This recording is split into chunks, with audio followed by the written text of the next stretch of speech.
We're all here in this beautiful venue. I have the honor and the privilege to talk to you today about a subject that I am incredibly passionate about, and that is the subject of inclusion. Now, there's a saying that I believe holds true to each and every single one of us, and that is, find your passion, and you'll find your purpose. Now, I have undoubtedly found not only my purpose, but I have found a culture that embraces my ideas, everyone's ideas. We have a more voices are heard, better decisions are made culture that we really strive for at Microsoft. So today I'm going to talk about a mindset and its application for business so that you all can learn about our journey and how it might benefit your journey, your company's journey, your employee's journey, you as a business person, but most importantly today, you as a human being. So what are we going to learn from this session? Well, first, we're going to talk about how to do inclusive marketing successfully. We're going to learn how to uncover the white space. And finally, we're going to look at some real-world examples of some brilliant leaders out there who are doing the good work that is not only driving business impact, but it's actually impacting the lives of those who are typically not being considered. So Z had this beautiful picture of him and his family at Legoland. How many of you have ever had the opportunity to go to an amusement park or fair or carnival? Most of us. So what if you never had that opportunity, ever, because it was just too overwhelming for you? What if you couldn't take your child to a store because it was too much of a cognitive challenge? What if you could only find items that fit into your child's sensory needs in 1 or 2 retailers, and those items cost 4 times more as any other clothing or plush toy out there? Now, these are some of the experiences that I have dealt with being the mother of a child on the spectrum. So let's consider today, put on our business hats and start thinking about how my son and others like him could be excluded because we haven't really sought to understand his experiences, how our products, how the information we have may impact him. What if we learned more about others? In our colleagues sitting next to us, someone who is differently abled than us, like Stephen Hawking, who had ALS, someone who is deaf, blind, someone on the spectrum. What kind of experiences or products could we design if we started to think about these experiences? What kind of products do we already have, but we've never really considered in this way? This is what we're going to look at today as we try on this more inclusive marketing mindset. Before we get too deep into this, I want to start to paint a landscape for you. Now, by 2044, there will be no clear ethnic majority in the US. Today, half of Canada is multicultural. 55% of London is multicultural, and by 2055, a third of all of England will be. 75% of Australians have identified with an ancestry other than Australian, with 1 in 4 having been born in another country. So let's consider that our world is becoming increasingly diverse, which makes inclusion that much more critical to everything that we do. Let's consider some more stats. 83% of all spending is influenced by women. That is huge, and $7 trillion worth of buying power globally. But there is an opportunity here, where 85% of women say that advertising does a poor job of representing them. Let's change that. Let's not do stereotypical advertising where 85% of women say that, or 89% of women say that ads show them as stereotypes, or only 4% as aspirational, or 3% as notably intelligent. Let's change all of that. How do we do this? How do we start to consider? How do we think about shifting our mindset and explore these opportunities? It's proximity. Get close to those unlike yourself. This proximity, getting to know others and learning what it's like to be in their shoes, that drives empathy. And empathy drives insight, and insight drives innovation. And that allows you to solve for the exclusion that you've uncovered and really create business impact. So let's think about this. Inclusive approaches to business report 3 times higher levels of innovation and better decision making. Now, I'm a researcher, and I'm sure many of you make data-driven decisions. You don't make those decisions on a small data set or a homogeneous one. No, and we need to think about how we approach business. We need to inclusively think.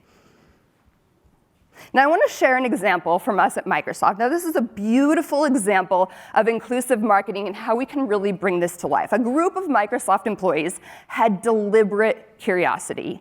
Annually, the largest private science fair in the world, Satya, our CEO, started a hackathon, 3 days long, where employees come together and they can really use their skills to innovate and create new inventions. Now, this specific example started about 4 years ago and was developed through getting close and really learning about community members from the Able Gamers Foundation, Cerebral Palsy Foundation, Special Effect, Warfighter Engage, and many, many other community members. And that idea became a product.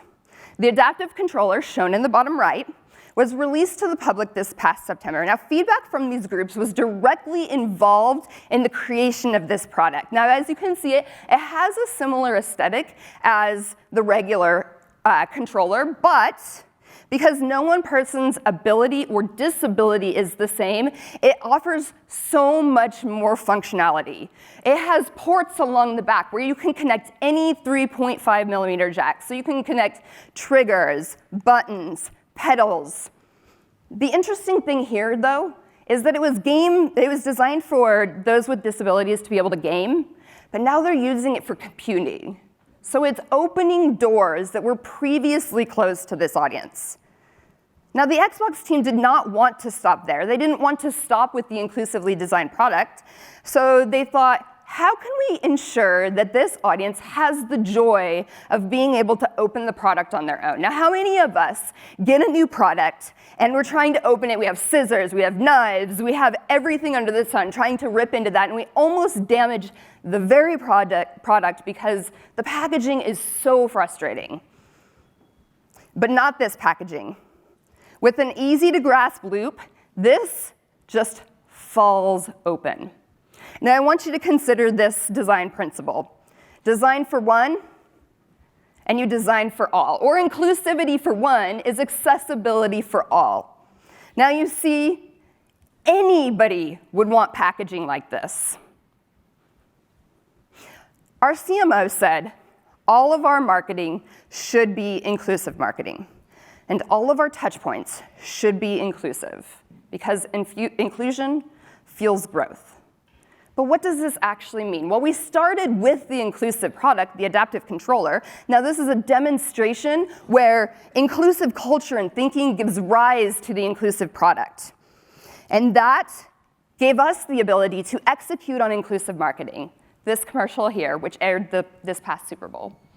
My name is Grover. Sean. My name is Ian. I'm Taylor. My name is Owen, and I am 9.5 years old. So Owen was born with a rare genetic disorder called Escobar syndrome. He's had 33 surgeries to date. I love video games, my friends, my family, and again video games. It's his way of interacting with his friends when he can't physically otherwise do it. What I like about the adaptive controller is now everyone can play. You can just say, all right, that's that button, that's that button, that's that button. Perfect. One of the biggest fears early on is, how will Owen be viewed by the other kids? He's not different when he plays. No matter how your body is or how fast you are, you can play. It's a really good thing to have in this world.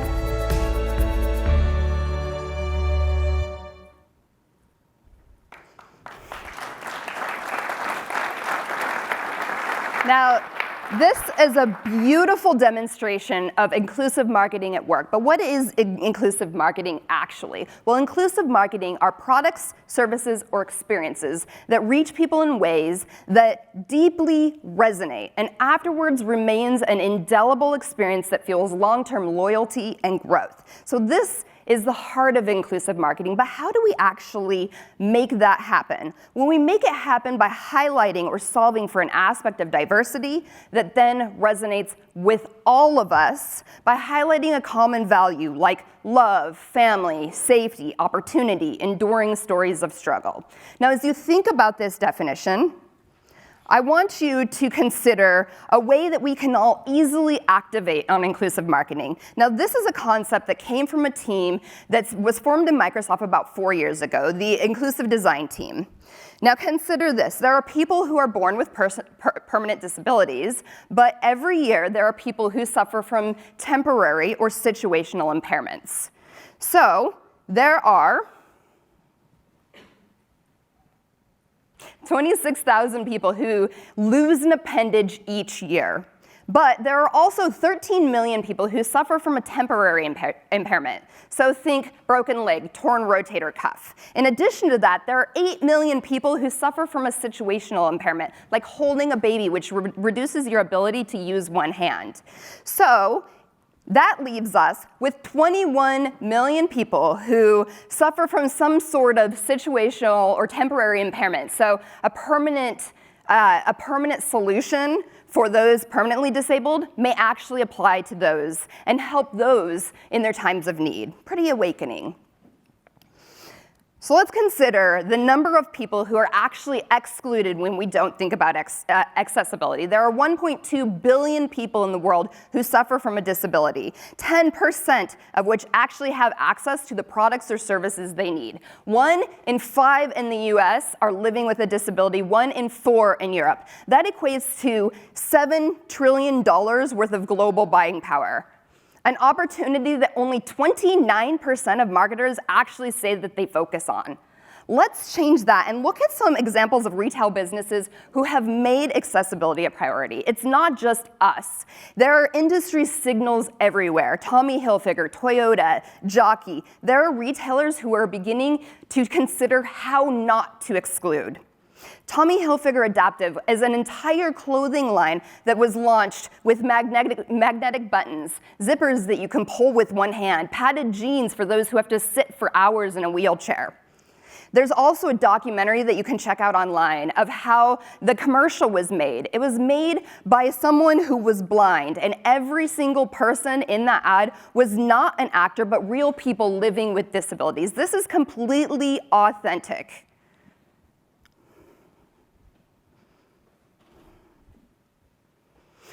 Now, we recently partnered with Accenture for some first-party research, really digging into why and how brands are doing inclusive marketing. And one of my very favorite examples was Morrisons. Now, Morrisons is a retailer based out of the UK, and they wanted to get to know their customers, and they did some research. And they found out that 1 in 5 of their customers actually had a friend or family member who is on the spectrum. And they coupled that with an industry statistic. 700,000 people are living with autism in the UK. And 64% of those say that they avoid shopping altogether. So Morrisons implemented quiet hours in all 493 stores every weekend from 9 to 10 a.m. Brilliant. They are realizing that this is an opportunity to deliberately include those who had previously been excluded. And it's seen tremendous impact, not only because customers are receiving a more enjoyable experience, but they're actually reaching an audience that had previously been left out. So lesson learned here, brands must embody inclusivity in all parts of the customer journey, including the in-store experience, because the in-store experience is the most tangible, visible way for brands to interact and engage with their customers. We've looked at what inclusive marketing is, and we've talked a little bit about how to do it. We've seen some examples. I want to build a framework for you. So inclusive marketing can be inclusive products, inclusive audiences, or inclusive strategies. It could be one of these, two of these, or all of these in your go-to-market strategy. But at the heart of all of this, you must be inclusively thinking. Inclusively thinking is the heart of inclusive marketing, and it's really the framework to bring inclusive marketing to life. Now, we've found that brands are actually thinking about inclusive marketing. The leaders are thinking of it as a growth engine strategy. They say that it can help them tap into new audiences. It can spur market growth and be a competitive advantage for them, and it can increase and deepen audience engagement. And finally, it allows us all to develop a better customer experience. And as customers are thinking about our brands, they're not engaging in our brands in silos anymore. They're thinking of them as an extension to their values. So much so that 25% of ads that are inclusive are more likely to be effective. So think ads that are relevant and surprising to consumers, not stuffy and corporate. 70% of millennials and Gen Z say that they will choose a brand over another if it demonstrates diversity in its promotions. 47% of millennials say that they'd choose an inclusive brand over a competitor who offers similar products. And finally, 91% of millennials say that they would switch to a brand that supports a good cause. Now think, does your brand support a good cause? That doesn't have to mean that it's a philanthropic effort. It could simply mean that you offer products that were sourced through fair trade or sustainability. These are the brands that resonate with folks. Now I want to shift our gears and talk about another example from a different audience that came out of our research with Accenture, Smirnoff. Now Smirnoff deployed natural synergy and leading by example from the inside out, two more principles of successful inclusive marketing. Smirnoff is a great example of how leadership's passion and energy for inclusivity in the LGBTQ community was really put to work in a holistic, integrated long-term strategy. They employed 3 strategies in the We're Open campaign, which was a global call for inclusivity covering issues around sexuality, gender, and inequality. Now, the first of their strategies was to really employ community engagement. Smirnoff is helping expansion efforts for LGBT's flagship Village Angel initiative, based in Manchester's Gay Village. The organization uses volunteers, firefighters, emergency responders, really to make nightlife safe for those in the LGBTQ community. Smirnoff's local impact really revealed that inclusive marketing was a tool to drive community change. Now, since the campaign launched, they were able to help 100,000 people through the Village Angels initiative. And they were actually also able to increase and expand into an entirely new chapter in 2018. The next strategy that they had was really highlighting individuals in the non-binary and trans community. Now, this worked because they were connecting real people with real stories, which contrasted with the fact that Smirnoff is the world's largest vodka brand. And this was able to actually create and drive empathy in the community and led to the largest increase in volunteers in the organization. And finally, they relied on experiences. In partnership with Spotify and transgender artist Henny Dijon, they developed a feature in the app that was used to identify gender biases. So you can go on and you can implement put in all of your music, and it will tell you if you actually have an unconscious bias when you're selecting your music. So this initiative asked music venues and institutions to sign a pledge to increase gender representation in the industry. And it drove 567 million earned impressions and increased the brand's value by $1.2 billion from 2017 to 2018. It worked because it was identifying an unconscious bias in us. It used music as a platform to really rally individuals around these biases. So let's look at the audience and paint a little bit more of that landscape. Now, there are 700 million people in the world estimated as LGBTQ, 15% of the US population. And 26% of millennials actually identify as LGBTQ. Another opportunity with $3.7 trillion worth of buying power. Now, I'm going to shift our attention to one more audience today, and that's the Black community. This is a great example of how Prudential Financial was able to put a few more of those inclusive marketing principles to work for a successful lead gen campaign. They utilized deep customer knowledge and natural synergy in sponsorship of an educational program. Now, they sought to really learn about the Black community. How long do you typically take when you do customer research? 2 months, 3 months? 4 months. Prudential spent 2 years really learning and trying to understand the Black community. And what they found is that the community is not monolithic, which is true for any ethnicity, but it could actually be broken into 6 subsets. What they keyed into was the last 2, because they had significant coverage across the entire community. 87% of Blacks affiliate with a religious group, and millennials skew toward faith and community. They had heard about a pastor based out of New Jersey who had created this financial program to really engage with the community and teach them how to be more financially savvy and get themselves out of debt. The program, called D-Free, was a 12-week program. So what happened when Prudential sponsored this program? Over the course of 12 weeks, Prudential offered the D-Free program for free for members in the network, and they experienced a 5% new customer acquisition rate compared to a 1% general conversion rate. So if you're doing some math in your head, think about what 1 percentage point could mean to you, what it could mean to your customers, sometimes millions. A 14% boost to new customer acquisitions, and this sponsorship drove 60% of new event leads for a year following the 12-week program. Prudential, a financial company, sponsoring a financial education program. Natural synergy that is completely authentic. So let's complete this landscape here. There are 43 million people in the Black community in the United States. There has been a 100% increase in Black Africans in 10 short years in the UK. The number of Black female-owned businesses has tripled in the United States. This equates to $1 trillion in buying power in the US alone.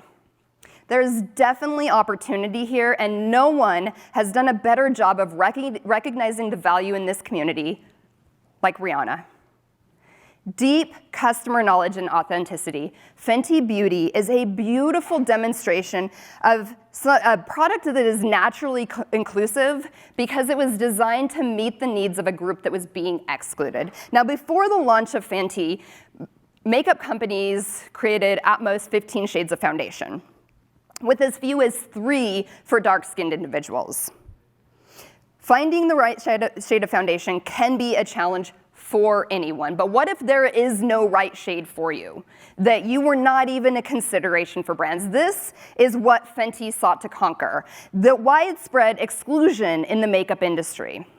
So the launch of Fenty Beauty was really a catalyst in the beauty conversation because it highlighted exclusions that were happening in the makeup industry. So they came out with 40 shades of foundation, but inclusivity and inclusive thinking doesn't stop at launch, and Fenty has continued to refine, and now they offer 50 shades, a far cry from the 15 before launch. But an inclusive product is only one part of the recipe for successful inclusive marketing.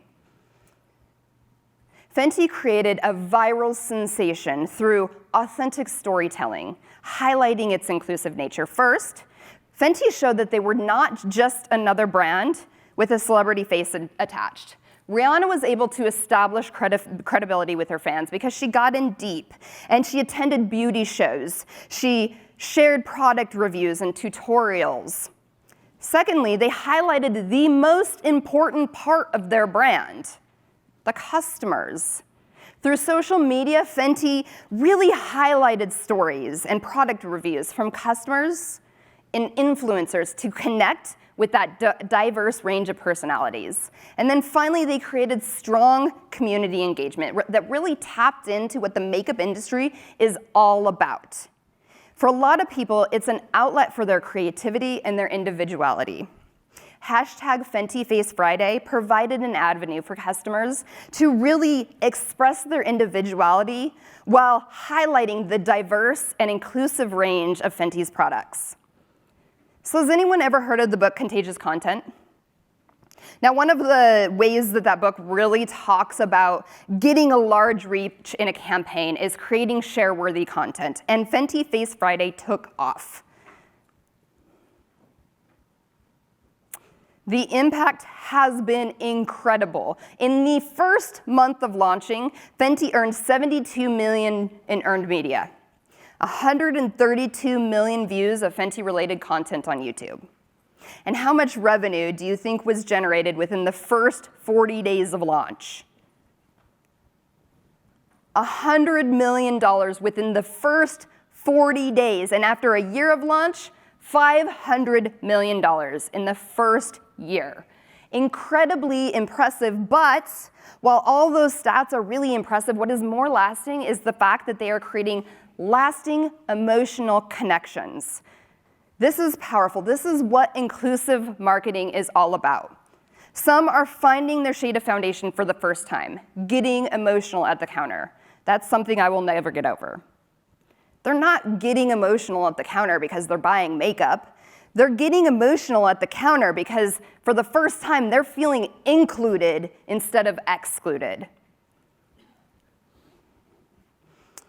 So we've found through all of our research and talking to brands and consumers that consumers will really buy from brands for a few reasons. One is if brands stand for something that is larger than just their product, which aligns to the consumer values. When they have sustainable products, and millennials will even spend more, when they demonstrate authenticity and ethical values, and when the company delivers on what it promises to. Brands that do not focus on this will be left behind. Tony's Chocolonely is not one of them. They are leading. So next time that you unwrap a chocolate bar, I want you to consider this. There are an estimated 2.3 million children who work in the cocoa fields of Ghana and Cote d'Ivoire. A number of major chocolate companies have actually acknowledged their usage of child slavery in the production of their chocolate. Tony's Chocolonely has decided to take action, and working with their partner Accenture has developed a technology, a bean tracker, that digitally logs the journey through blockchain so that you can choose chocolate that is free of child slave labor. So I asked this entire room, if you have the choice to buy Tony's Chocolonely, knowing what you know now, or any other chocolate, would you buy Tony's chocolate? Yes. This is the perfect example of how we represent the new consumer, how we are buying with our values. Now remember those stats on millennials and mom. 91% will choose a brand that represents a good cause. I would argue that we would all choose a brand that represents a good cause. So really quick, I want to leave you with 5 principles to successful inclusive marketing. Make the synergy between your brand and cause completely obvious, a natural extension of your brand's mission. Next, develop deep and detailed consumer research, formal research that is authentic, as well as employee engagement. Demonstrate authenticity. When you design for one, you design for all, and that is not limited to products, but also your campaign strategy. And finally, what part of your brand can serve as a higher attribute? Make it a brand attribute. I'm going to leave you really quick with this. Our CEO said to a group of college students, if you want to be cool, you can work at any of those other companies, but if you want to look cool, you want to be at Microsoft. Now, I'm not telling you this because we want you to come join Microsoft. I'm telling you this so that you can realize you can go work with the others, but if you partner with us, we want to make you look cool. And driving ROI while doing good, that is the new cool. Thank you.